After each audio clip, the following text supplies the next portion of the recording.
Casting Call, bienvenue sur le podcast de la rédaction de casting.fr qui révèle ta vraie nature.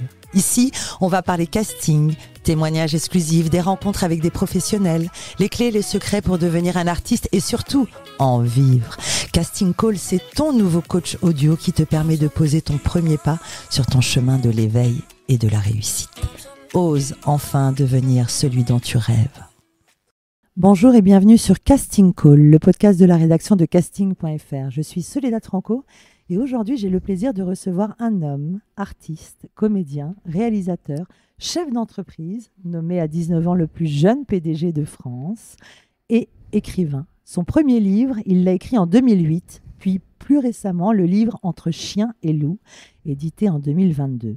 Auteur donc d'une autobiographie bouleversante qui s'apparente, d'après moi, à un ouvrage de développement personnel. Dans son témoignage, il est authentique, sincère et pose des questions universelles. Comment dépasser ses peurs, ses blessures, ses déceptions? Comment ne pas reproduire le schéma imposé par une famille où l'amour serait la première victime d'une malédiction qui se transmet de famille en famille? J'ai un aveu à vous faire. J'avais 13 ans. Une amie de ma mère m'emmène au cinéma pour calmer mes ardeurs d'adolescente et me parler en tête à tête. Elle m'emmène au cinéma voir Chronique d'une mort annoncée de Francesco Rossi, adapté du livre de Jorge Luis Borges. Une scène m'aura marqué d'esthétisme. Lui en blanc, bras entrouverts, tête en arrière, sa beauté, son jeu, le film, l'ensemble des comédiens. Bref, je sors de la séance décidée à me lancer moi aussi dans le cinéma et m'inscrire à mes premiers cours de théâtre. Fils d'un monstre sacré du cinéma et d'une comédienne éprise de liberté, c'est avec Anthony Delon que nous allons parler casting, carrière, ambition, énergie, spiritualité et peut-être même du phénomène Nepo Baby. Anthony Delon, bonjour. Bonjour, Soledad. La devise de ce podcast est « Ose devenir celui dont tu rêves ». Qu'en est-il pour toi en cette année 2023 ? L'année 2023, oui, c'est une année de mise en place, de concrétisation. Donc elle n'est pas encore terminée, mais voilà, il y a eu beaucoup de remue-ménage, beaucoup d'épreuves aussi en 2023. Enfin, il n'y a pas de mauvaises années. Pour moi, il n'y a pas de mauvaises années, parce que comme depuis très longtemps, d'ailleurs, j'ai la certitude qu'on apprend des difficultés, on apprend de nos chutes, on apprend de nos erreurs, on apprend de nos douleurs, on apprend de nos bonheurs aussi. Hein. Et puis quand on fait le point sur une année, on se dit toujours, tiens, quelle année de merde. Et puis finalement, ben ouais, mais il y a eu ça quand même. Hein. Et puis après, en réfléchissant bien, j'ai dit, oui, cette merde, elle m'a quand même fait réfléchir. Et elle m'a fait évoluer, elle m'a fait grandir. Donc, je ne peux plus considérer que c'est une merde, puisqu'elle m'a fait grandir, évoluer et réfléchir. Né à Hollywood de parents ultra célèbres, tu es donc franco-américain. De quoi rêvais-tu petit? Est-ce que tu avais un rêve? Je rêvais d'être grand. Grand de taille? Non, grand, adulte. Ah, adulte! Pour me tirer. J'avais besoin, j'avais pris de liberté, je supportais pas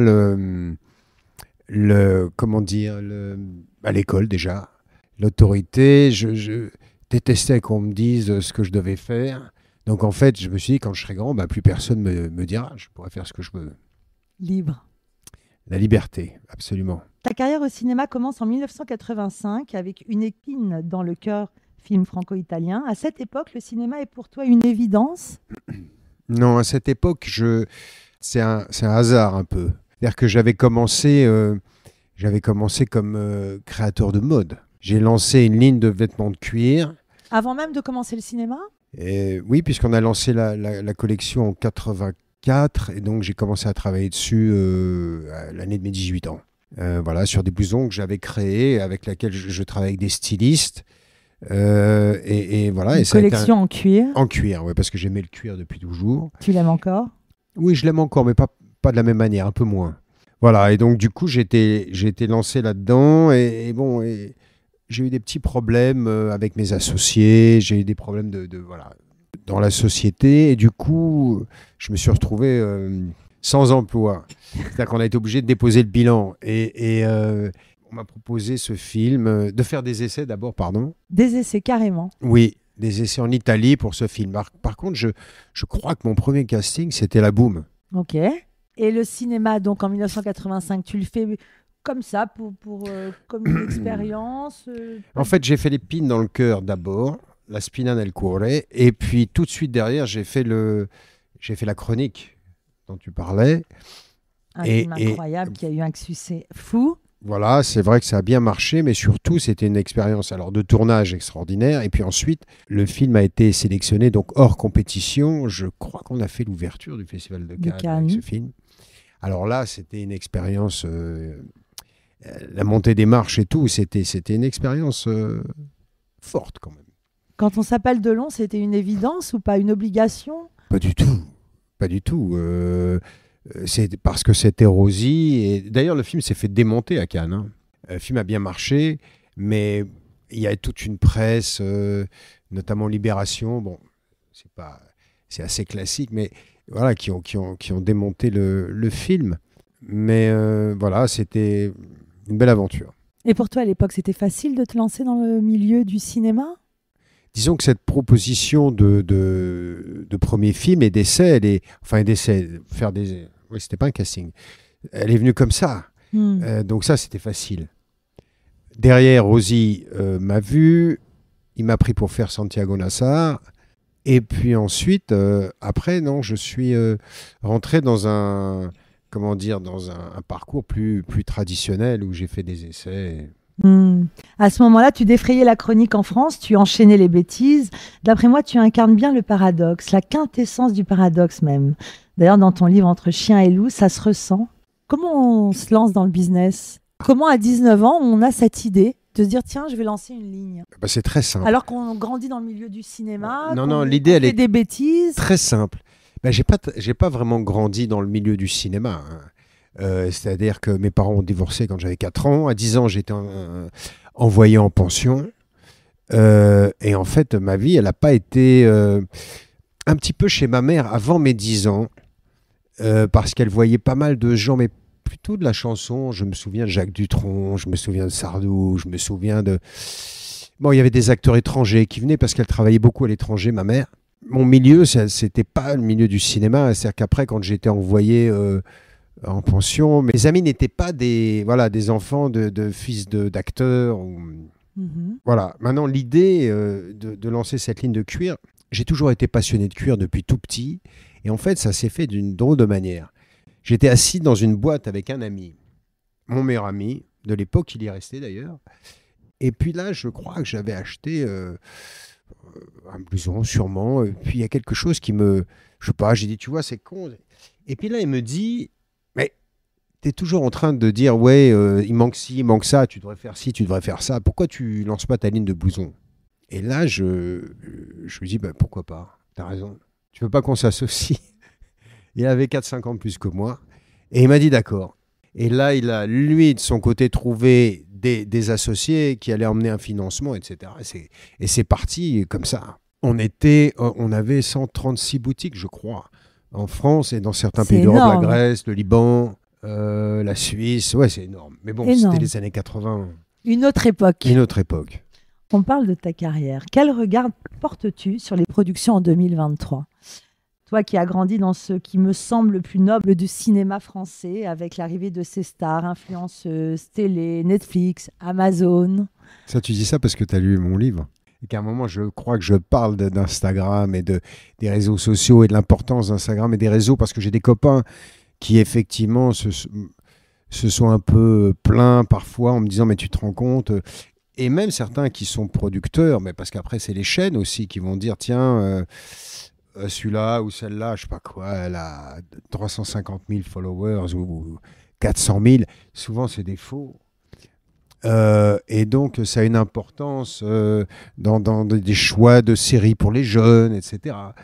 Voilà. Bon, quand on en est à 3, 4, 500 000, je trouve ça un peu ridicule. Après, quand on voit, il y a des acteurs qui ont 25 millions, 1 million, 2 millions, 3 millions, enfin peu importe, au-dessus du million, là, ça commence à devenir...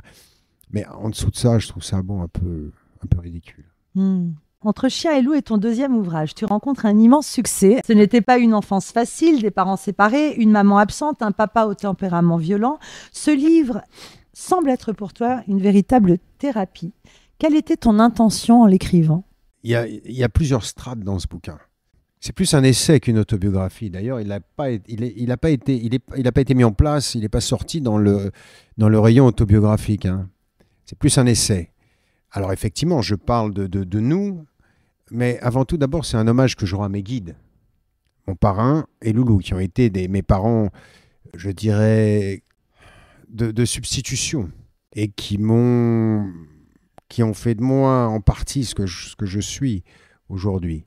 Et donc, ils sont morts, tous les deux, ils ont disparu. Et donc, c'était un hommage que je voulais leur rendre. Ma mère était très malade quand j'ai commencé à écrire le livre, puisque c'était au mois d'août. Elle est morte avant que je le termine. Voilà, la disparition de ces deux êtres chers, plus Mireille d'Arc, qui était très importante dans ma vie. Mon père qui avait fait un AVC un an auparavant. Ma mère qui allait mourir. J'ai eu envie de rendre un hommage à ces êtres d'abord, et puis de parler aussi de ma mère, de parler de la famille, de parler de résilience, de parler comme tu as dit tout à l'heure, des choses de la vie, de ces blessures aussi qui nous empêchent d'être nous-mêmes, de ces malédictions qui se repassent de génération en génération. Et d'ailleurs, mon premier livre s'appelait Le Premier Maillon, c'est pas pour rien. En 2023, les célébrités s'exposent sans phare. Une phrase peut faire la polémique, détruire une carrière. On parle de cancel culture. Quand on s'appelle Delon, on réfléchit à deux fois avant d'écrire sur soi et sa famille. Moi, je crois que les carrières, alors, sauf si on fait une énorme connerie, hein. Là, pour le coup, je ne vais pas citer de gens, parce qu'il y a des gens, malheureusement, qui ont fait des énormes conneries, qui ont coûté la vie et la santé à d'autres personnes. Mais je pense que la cancel carrière, comme vous dites, elle est valable que pour les gens qui n'ont pas de carrière. C'est-à-dire que aujourd'hui, on est dans une époque éphémère. Instagram, les réseaux sociaux, je sais pas quoi, les influenceurs. Tout d'un coup, ça cartonne, et puis on les voit dans 2-3 émissions, et puis ça y est, ils ont l'impression d'exister. Tous les jeunes sont sur eux, ne pensent que puis l'année suivante, il y en a une autre, et paf, les premiers, ils disparaissent. C'est d'une violence absolue. C'est une violence absolue avec Internet, justement. Non, mais Internet, la télé, aujourd'hui, on ne fabrique plus rien pour que ça dure. En fait, tout ce qu'on fait, c'est jetable. C'est la société de consommation aussi qui est comme ça. Donc, en fait, tous ces gens-là, le cancel carrière, là, elle s'adresse à ces gens-là, puisque moi, je pense que quelque chose de solide, on ne peut pas le détruire. Sauf si on fait quelque chose de très grave. Si demain, je sors dans la rue, je tire sur une vieille, c'est sûr que, voilà, c'est terminé. Ou les violences sexuelles ou physiques sur les enfants, sur les femmes, tous ces trucs-là. Bon. Mais voilà, tout le reste, c'est juste un coup de ménage, quoi. Ton authenticité est bouleversante. Tu as toujours été comme ça, authentique ? J'ai toujours été authentique, mais c'est vrai que quand j'étais beaucoup plus jeune, j'étais moi, mais avec un mur de protection que j'avais érigé autour de moi. Donc en fait, j'étais authentique, mais c'est aussi ce mur qui était authentique. Donc en fait, ce qu'on percevait n'était pas forcément ce qu'il y avait derrière. Mais il n'y avait pas de cinéma. Non. Dans ton livre, justement, tu dis que c'est un hommage aux 3 personnes qui ont marqué ta vie. Quelle est la rencontre qui a le plus marqué ta vie dans ta vie d'homme ? Il n'y en a pas. Je n'ai pas une rencontre en particulier. Après, je dirais, si tu veux, les faits... la mère de mes enfants, puisqu'elle m'a donné 2 enfants, et qu'elles sont les êtres, les choses les plus importantes de ma vie. Mais c'est mes enfants, c'est mes filles qui sont les choses les plus importantes de ma vie. Après, il y a eu des rencontres qui ont été très importantes, mais il n'y a pas une rencontre prédominante. Quel joli titre, Entre chien et loup. Pourquoi ? Raconte-nous ce titre. Entre chien et loup... En fait, l'origine de ce titre, elle est un peu comme l'histoire des blousons. C'est mon parrain. Moi, j'ai une bonne mémoire. Et d'ailleurs, je lis pas beaucoup. Ok, ça surprend. Mais pas beaucoup. Mon parrain parlait un français parfait. Et c'était un amoureux des mots, un amoureux de la langue, un amoureux de tout d'ailleurs, hein, de la vie en général. C'était un être à part. Et donc un jour, on marchait tous les deux, on était à la campagne certainement, et il m'arrête comme ça, il me dit, tu vois Tonino, comme la lumière est belle. Alors j'ai dit oui, c'est vrai, pas. Et il me dit, eh ben, tu vois cette lumière, en fait cette heure magique, ce moment, on appelle ça dans la langue française entre chien et loup. Pourquoi ?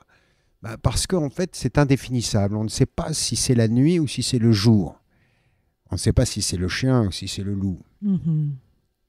Et voilà. Et donc, c'est une heure magique. Et en fait, en même temps, par rapport à ce titre-là, l'amour, la colère, la haine, la violence, tout ça se mélange, s'entrechoque. Et on peut se poser la question de savoir, tiens, est-ce que cette personne m'aime ou est-ce qu'elle m'a aimé mon père, ma mère, ma sœur, mon frère, tous ces gens proches de nous, ma femme, mon mari. Voilà, et donc cet instant, ce moment aussi, c'est le moment de la réflexion. Et puis après, quand on lit le bouquin, on comprend que c'est aussi dans les rapports humains qu'on a eu dans notre famille. En 2008, tu dévoiles ta première autobiographie, Le Premier Maillon. Comment deviens-tu écrivain ? On dévore ton livre en une fois et je vais prendre mon dictionnaire 2 fois. Toi qui dis que tu ne lis pas beaucoup. C'est très bien écrit. Oui, donc c'est ça, parce qu'en fait, comment on devient j'ai une mémoire, écrivain ? je l'entendais parler, j'enregistrais. Il m'a communiqué l'amour de la langue et beaucoup de ces mots sont des mots qui sortent de lui et qui sont restés dans ma tête. Et quand j'entends Jean d'Ormesson parler, quand j'entends... Bon, je lis quelques trucs quand même, attends. Mais ça s'imprime. Et comment après, tu deviens écrivain ? C'est une comme proposition, ça. C'est une envie, c'est quoi ? C'est le Covid. Ah, ok. Parce que le premier... Le Covid aura été révélateur de Absolument. nombreux Le premier, talents. je ne l'ai pas écrit seul. Je l'ai écrit accompagné avec un journaliste. Mais entre chien et loup, oui. Et le prochain aussi, bien naturellement. Et c'est le Covid qui a déclenché ça. Tu me disais que être le fils d'un monstre sacré n'implique pas qu'on va réussir sa carrière de comédien. Au contraire, quel est ton pire souvenir de casting ? C'était un casting américain. Ok, tu nous racontes ? J'étais à Los Angeles et en 85, je crois. De toute façon, pour faire simple, tous mes souvenirs de casting sont mauvais. Ah, okay. Je n'ai que des très mauvais souvenirs de casting. Étonnant, pourquoi ? Jusqu'à dernièrement. Parce qu'en fait, je détestais le casting. Et comme beaucoup de gens d'ailleurs, et c'était pour moi un vrai problème, un vrai obstacle. Et j'ai mis beaucoup de temps à me libérer de ça. Le trac, le stress, l'envie de réussir à tout prix. C'est parce qu'en fait, le casting, il est lié à 2 trucs. Il est lié à la peur du jugement, et il nous renvoie quand on est... il nous renvoie à ces moments quand on était... qui est la peur de l'examen. Mm-hmm. C'est l'examen. Il y a le jugement et il y a l'examen. Et c'est très, très fort en nous. On parle 2 secondes du casting. Quand j'ai passé le casting d'intervention, là, à ce moment-là, déjà, j'en avais plus rien à faire. Je me suis retrouvé dans la position de celui qui fait passer le casting aux autres. Parce qu'en fait, c'était une série qui était produite par Gaumont. Et donc, ils ont voulu des acteurs importants autour de moi pour faire cette série. Et donc, on m'a dit, voilà, Anthony, pour les rôles principaux, tu vas faire passer le casting. Donc là, déjà, ça ne me plaisait pas trop parce que je me suis dit, merde, c'est moi qui... Donc, je vais donner la réplique pour un casting. Comme moi, je suis quelqu'un d'assez empathique. Tu avais envie de donner le relais à tout le monde. Non, c'est que, par exemple, j'ai été une fois jury d'un festival de cinéma. J'ai plus envie de choisir les acteurs et tout ça. Et donc là, je me suis dit, mince, bon, il va falloir que je sois au top, que je leur donne la réplique le mieux possible et tout. Mais ce que je veux dire, c'est que je me suis rendu compte qu'en fait, je ne dirais pas qui, j'ai eu 4-5 acteurs très connus, cinéma, télévision. Il y en a un, je me souviens, qui avait fait un carton au Cinoche. Je crois même qu'il a été nominé au César, ou est-ce qu'il l'a eu ? Je ne sais plus très bien, je ne me rappelle plus. Et en fait, je me suis rendu compte que sur tous ces rôles principaux, là, j'ai dû en voir une dizaine. Les 3/4, ils avaient le trac. Mais ils avaient le trac, ils étaient traqueurs. Quoi. Okay. Je le voyais dans leur voix, je le voyais dans leurs yeux, je le voyais dans ce qui me renvoyait. Et cet acteur-là, il tremblait. Et moi, je recevais tout ça et je me suis dit, putain, en fait, Tu vois, même les acteurs connus qui ont des Césars, des trucs, la plupart, ils sont marqués, ils sont tenus par cette peur de l'examen, cette peur du jugement, de ne pas obtenir, de ne pas réussir, etc.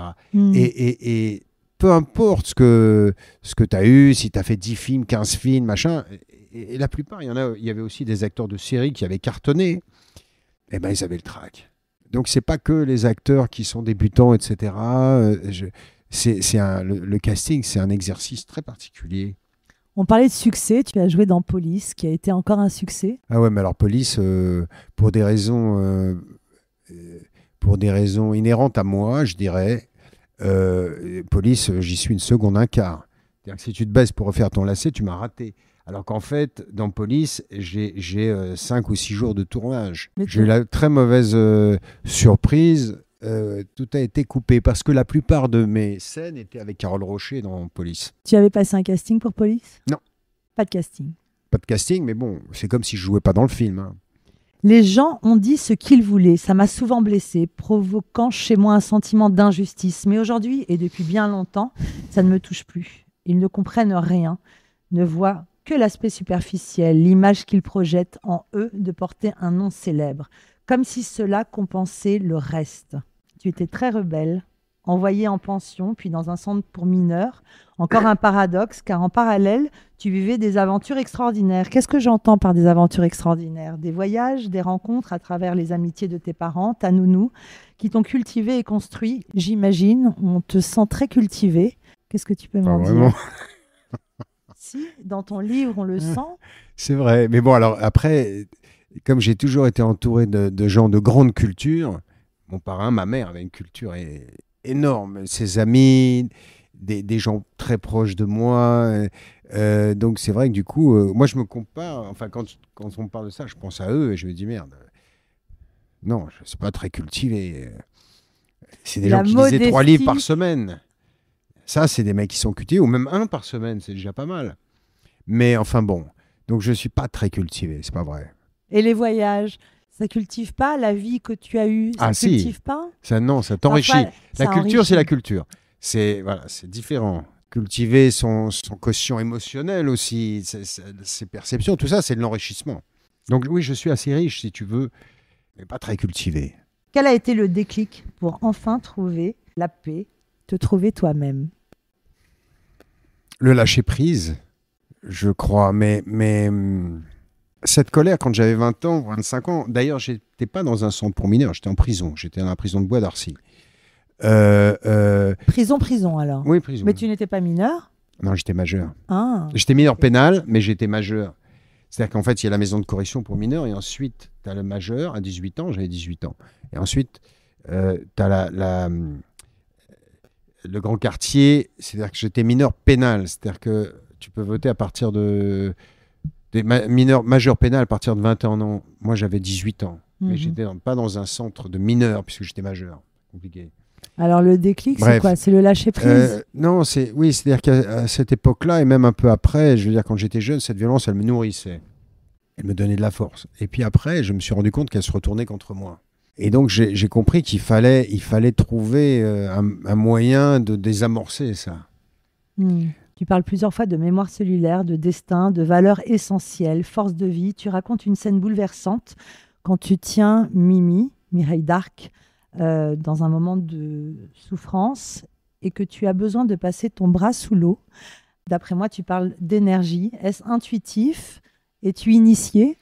Dans la culture dont tu parlais tout à l'heure, j'ai ciblé certaines choses. Et la spiritualité a été une de mes cibles. Donc un jour, j'ai un ami qui m'a dit « Tiens, tu devrais lire ce livre d'Hermanès qui s'appelle Siddhartha ». J'ai lu Siddhartha. Et ça a été pour moi un bouleversement. C'est un, comment dire, c'est une initiation au bouddhisme. Voilà, on va le faire court. Sans l'avoir lu. Et puis après, j'ai lu d'autres livres d'Aes, et puis j'ai lu beaucoup de choses après sur la tradition bouddhisme, le grand livre tibétain de la vie et de la mort, etc. J'ai lu plein d'autres choses. Ce qui m'intéresse en t'écoutant, c'est cette diversité qui est réellement surprenante. C'est-à-dire que d'un côté, tu es comédien avec beaucoup de modestie, De l'autre, tu es auteur. De l'autre, tu crées des lignes de vêtements. De l'autre, tu portes ce nom Delon, qui est quand même un nom fils d'un monstre sacré. En même temps, tu es Anthony Delon. Et tu parles d'énergie. Raconte-nous, moi, ça m'a intrigué cette anecdote de ce bras que tu as Alors, passé oui, c'est sous ça. l'eau. Donc, l'accompagnement des mourants.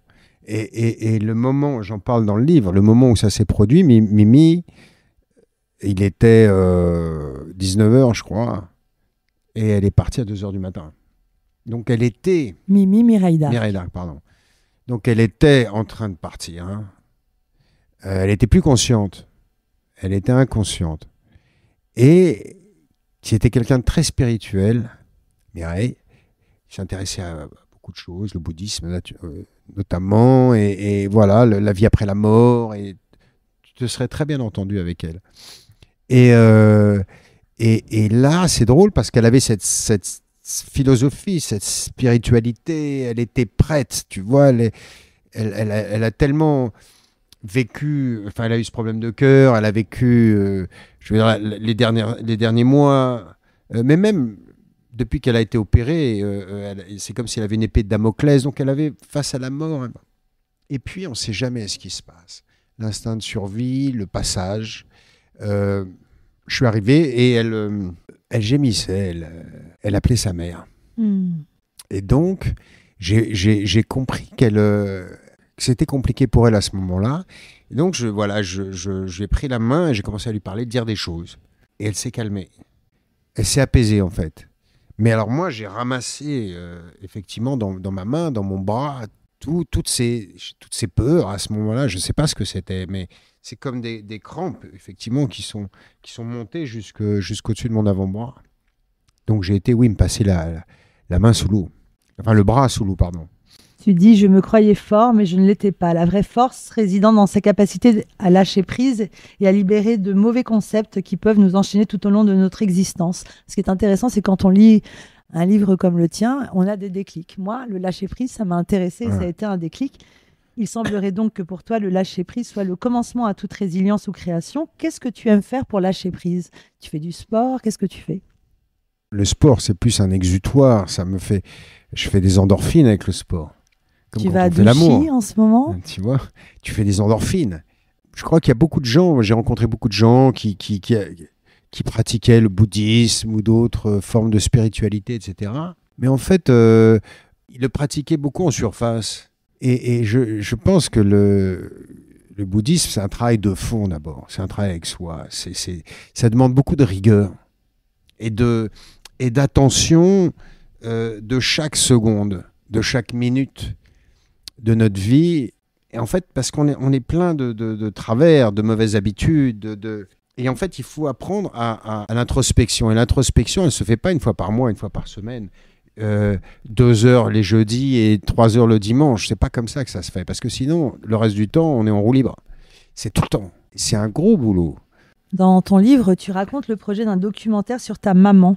Tes livres racontent ton enfance, ta vie, mais pourquoi y vois-je aussi une envie profonde de valoriser tes parents, raconter pour pardonner, valoriser et aimer tes parents, ta famille? Tu n'as jamais un soupçon de haine ou de rancœur. Il y a quelque chose de très poétique quand tu racontes.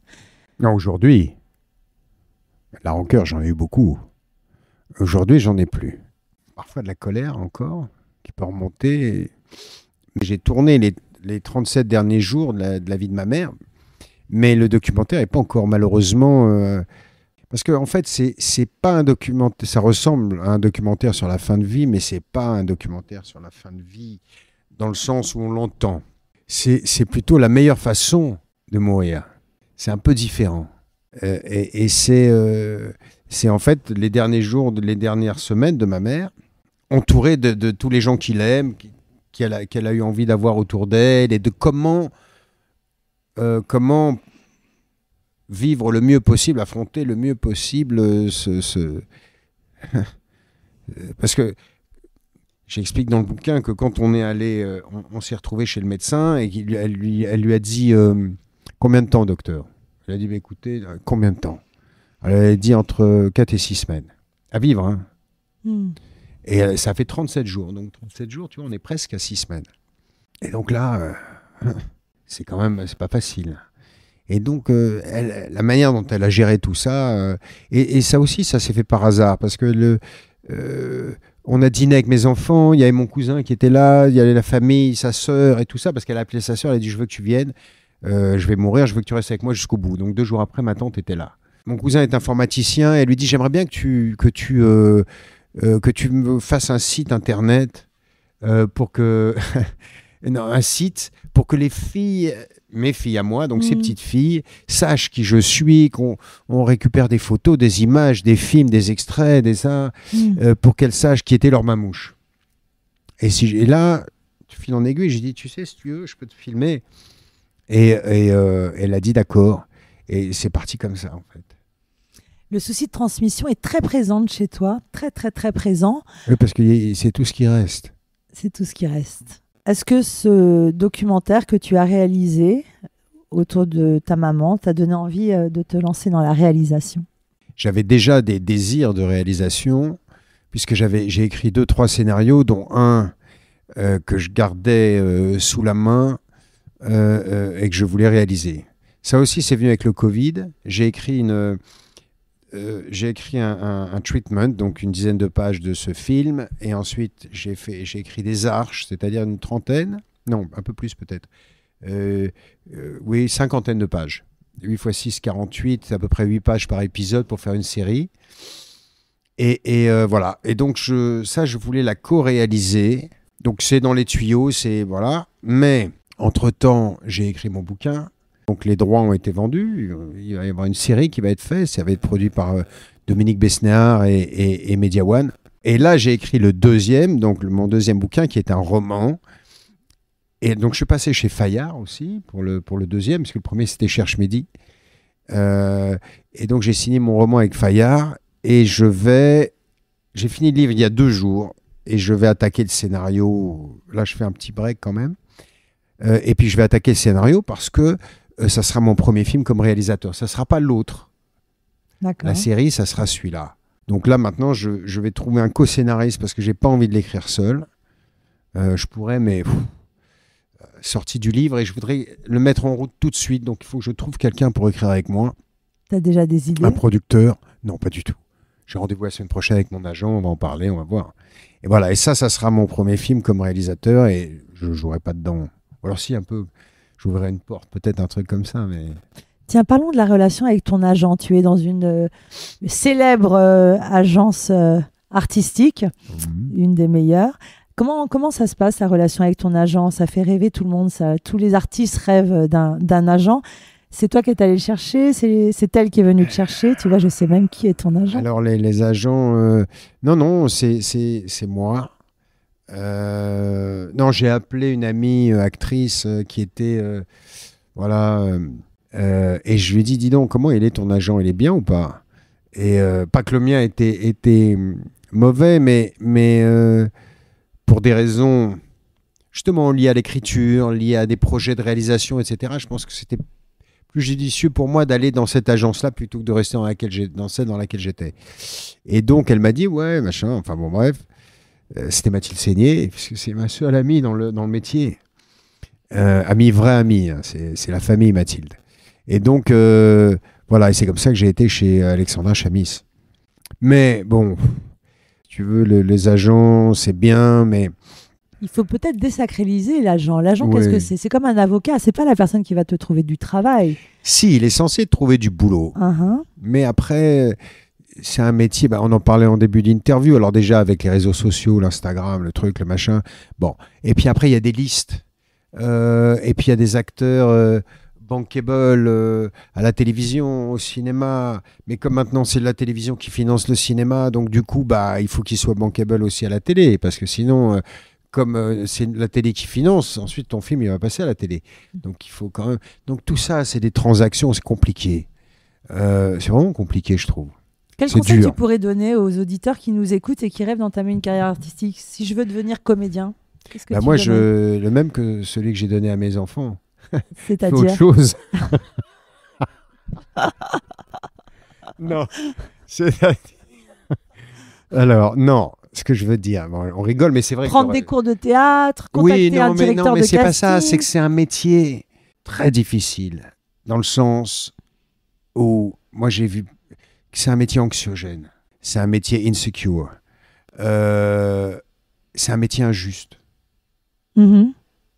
Donc c'est un métier dur, à cause de toutes ces raisons.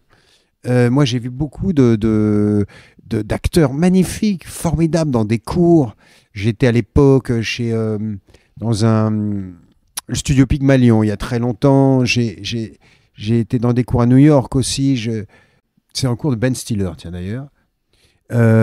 Et en fait, c'est pas ça, c'est que c'est pas forcément les meilleurs qui réussissent.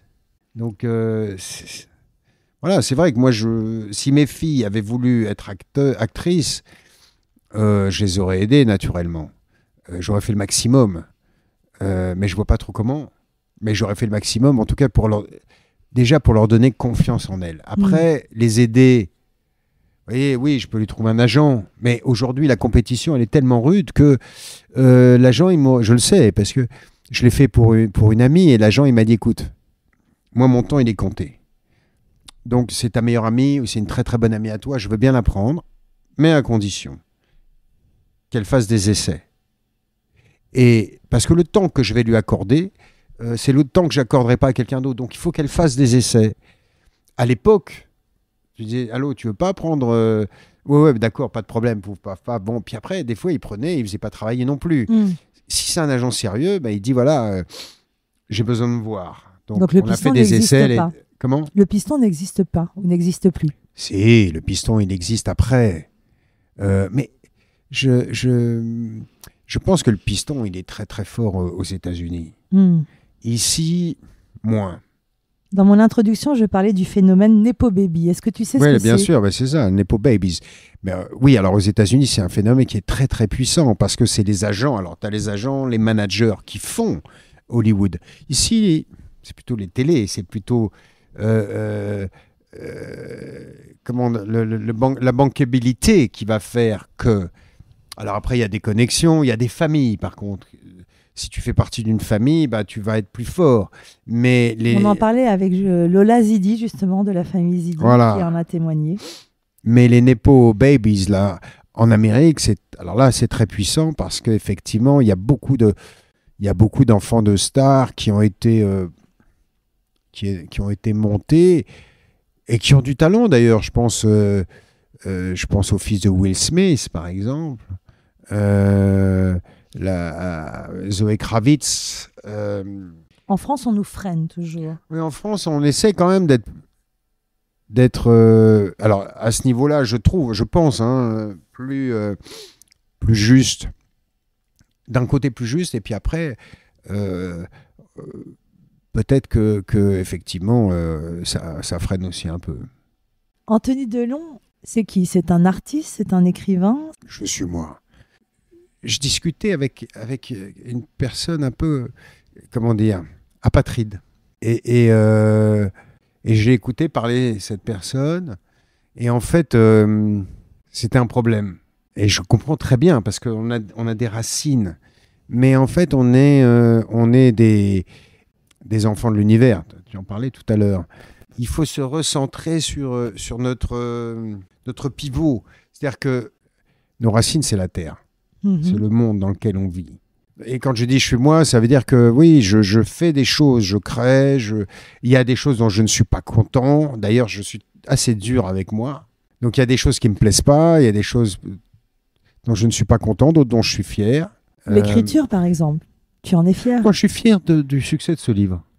Et tu as hâte de sortir ce 3e ? Et là, j'ai fini le 3e, qui est un roman pour le coup. Que tu as écrit en combien de temps ? Le premier, je l'ai arrêté, ma mère est morte, je l'ai repris, etc. Mais j'ai eu moins de remises en question que pour celui-ci. Quand tu parles du premier, c'est parce que tu parles de Entre chien et loup, oui, parce Entre chien et ton loup. premier, finalement, tu avais été aidé par un auteur, c'est ça ? Non, par un journaliste. Je lui ai demandé de m'enregistrer pour gagner du temps, de m'enregistrer et ensuite de me le retranscrire sur papier. Et ensuite, moi, je le réécrivais, je le réadaptais. Voilà, ça m'a fait gagner du temps. Après, Entre chien et loup, je l'ai écrit seul. Et celui-ci, qui s'appelle Bastingage, je l'ai écrit seul aussi. Tu vis une période qui me semble... j'allais pas t'en parler, mais finalement, je vais t'en parler.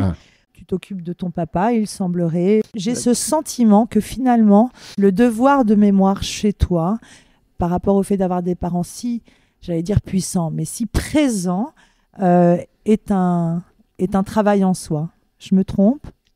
Je pense que le devoir de mémoire, on doit tous faire attention à ça, puisque c'est tes mots, y faire attention. Ça veut dire on doit tous cultiver ça parce que c'est l'histoire de chacun, c'est notre identité, c'est notre culture.